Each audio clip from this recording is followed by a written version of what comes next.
Amber, thank you. We know that nursing homes, Sherry Culp, have been greatly affected. The governor restricting visitation of nursing homes because of that at-risk community. Sherry Culp is with the Nursing Home Ombudsman Agency of the Bluegrass. Thank you for being with us. Let's talk about those restrictions. The people that want to see their loved ones can't go see them. What do you tell families out there that can't see their loved one or friends of the person? They don't want to make them lonely. They want to help them. We have been encouraging friends and families of nursing home residents to make calls to their loved one who lives in the nursing facility. Some residents have their own phone. They have a cell phone or they have a landline in their room, but many do not because it's an expensive luxury that they can't afford.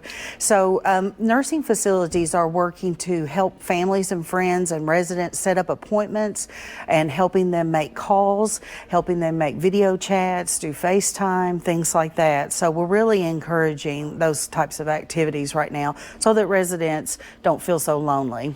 What do they tell the people in the nursing homes to try to ease their anxiety and their fears, which they're going to have? Absolutely. Many residents have shown great strength during this. There was a lot of concern when visits were restricted, but many residents have said, I'm okay, stay safe, stay home. So it's important when you're talking to a nursing home resident to reassure them that you still care about them, to explain. Don't assume that everyone can understand what's going on. There are a lot of people in long-term care facilities who have dementia or memory disorder, so you can remind them that you're not there because of a specific reason. There's a virus that's very contagious and we don't want to carry it into you. I think you can also just have regular conversation about things. Many of the nursing home residents that I talk to enjoy retelling stories of their past. There are a lot of people living in our nursing facilities that have been through some terrible disasters in their lifetime. World wars, yes, for example. Yes, and they have wonderful examples of how they suffered through a really hard time, and they want to share that, and we can learn something from that. So encourage that type of conversation.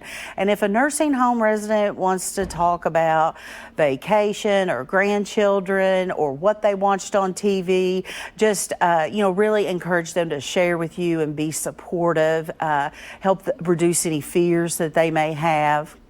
We know that we're talking about social distancing, about cleanliness, sanitizing places. When it comes to nursing homes, people out there may not be aware of the inspections that are done, the citations that are issued. Where do you think we're at with keeping nursing homes even cleaner than ever before, given what's happening now with coronavirus? Well, I think it was a little bit scary to look at a list that was published, which listed that many Kentucky facilities had citations for health inspections in the past. The one positive thing about that is a facility doesn't go forward with business until they've proven to surveyors from the Office of Inspector General that they had a solid plan in place for reducing infection issues. And there's sometimes a revisit by those surveyors to make sure that the facility is doing a better job. So one negative is there being a lot of citations on the books over the last 3 years, but a positive is a lot of facilities have received education and support about how they can improve their infection control practices. And as an ombudsman, your job is to look out for the welfare of the senior citizen, the resident of that nursing home. Yes, I am the Kentucky State Long-Term Care Ombudsman, and I'm housed in the Nursing Home Ombudsman Agency, a nonprofit agency, and we have 15 local long-term care ombudsman programs around the state, and each of them have a full-time district ombudsman, and many of them have volunteers that are certified to work in their programs. We're not going in facilities to do routine visits right now, but we are encouraging anyone who has a problem to give us a call. We have several numbers. We have a toll-free number that is 1-800-372-2991.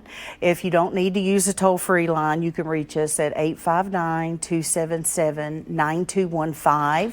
People can visit our website, which is ombuddy.org, or they can email us at NHOA ombuddy.org. And we will do everything we can to try to resolve any kind of concern that they have about their care or any kind of concern that they have about ways that they can do alternate virtual visitation right now. Bottom line, do not forget about the senior citizen, your loved one, your friend, your family member, just because you can't physically go touch them and see them face to face. Absolutely. And we've seen wonderful examples across the country of families going to the outside of facilities and holding up signs to remind their loved ones that they love them and they're not visiting because of the virus. And so those are good things to know. Anyone who has a family member in a nursing home who is at the end of life, there still is the ability for them to come and visit. And so we want to encourage them to contact the facility, work on how they may be able to do visits. It's just for those folks who are at end of life, but that's a very important piece right now. And if anyone has trouble gaining access for end of life, they should let us know. Sherry, thank you. Sherry Culp with the Bluegrass, the Nursing Home Ombudsman Agency of the Bluegrass. Thank you, Sherry.